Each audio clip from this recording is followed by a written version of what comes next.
An Abuja-based human rights lawyer, Pelumi Olajengbesi, says it will be an injustice for the indigenes of the Federal Capital Territory, FCT, if the current administration of President Bola Ahmed Tinubu does not give the FCT a ministerial slot.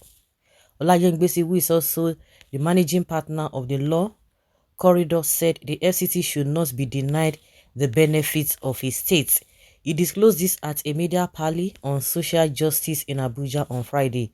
He said the All Progressives Congress argued that the 2023 presidential election that the FCT is a state, citing section 134 1B and 2B with emphasis on 2/3 of all the states in the Federation and the Federal Capital Territory, Abuja. Olajengbesi said it would be hypocritical for the APC government not to allot a ministerial slot to the FCT after the party considered the FCT as a state and not a different entity.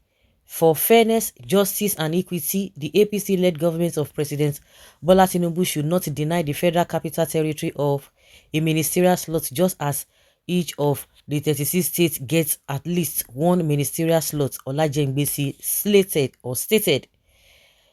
He said this is in line with Section 315 of the 1999 Constitution on Federal Character Principle to promote national unity, foster national loyalty, and give every citizen of Nigeria a sense of belonging to the nation. Also, Section 14 of 3 and 4 of the 1999 Constitution is clear that the composition of the governments of the Federation must be carried out in such a manner as to reflect the federal character of Nigeria and the need to promote national unity. The APC-led administration should give a sense of belonging to the Aboriginal people of Abuja and give a ministerial slot to an indigene of the FCT, just as each of the 36 states produces indigenes as members of the Federal Executive Council. Since Nigeria's return to democracy in 1999, no indigene of the Abuja has been appointed FCT minister, yet political parties use the FCT as a stage to get the required constitutional votes to win the presidential election. Past FCT ministers include Ibrahim Bunu, May 1999 to February 2001. Many of them like that. But I think the bone of contention now is that APC said it is 37 states. They want to twist the whole thing, and that is the area at which this human rights lawyer is coming from. But one thing I want you to understand is that is what they interpret. That is not what the constitution says. Until after the tribunal, before we now know what is obtainable. If what they are saying is true and the tribunal attests to that, then what you are saying now should be able to hold ground. But don't forget that this kind of case, this similar case, had occurred before between Obasanjo and Buhari, if I'm not mistaken. And the court ruled that the FCT is important, that you must have FCT, 25% in FCT before you can be president.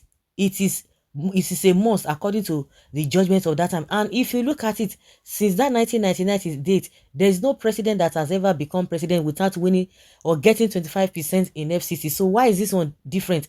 So does it mean that those other presidents or the former presidents didn't have a 2/3? Is that what they are telling us?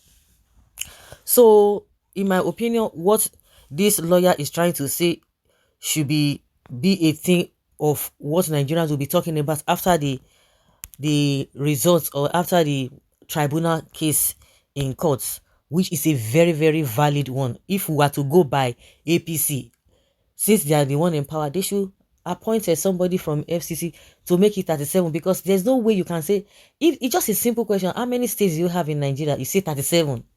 Nobody talks. You are going to fail. You have to, it is 36 states plus the FCC, which is the seat of power. Well, that is a done deal already. What we want in FCC now is mayor.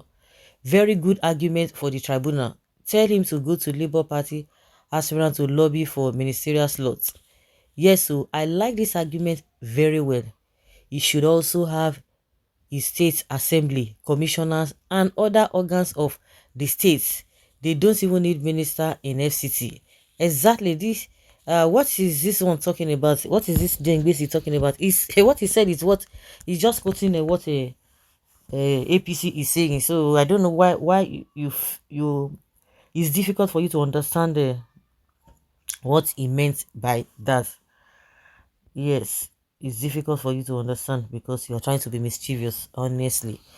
People like Adeyanju should listen when learned people are talking. He's not even saying anything concerning the whole process. Is this one cannot win. Divided house, concluded house. That is the rubbish that is just talking about. It's not even coming from the angle of somebody who is very intelligent, but you can see that that same Adeyanju is coming from the angle of somebody who is biased, who is a ethnic bigot, but they are trying to do it in a tactical way. But irrespective of how they go about it, people who are very intelligent know exactly where they are coming from and where they are going to. So guys, let's say your opinion and have your take on this. Thank you.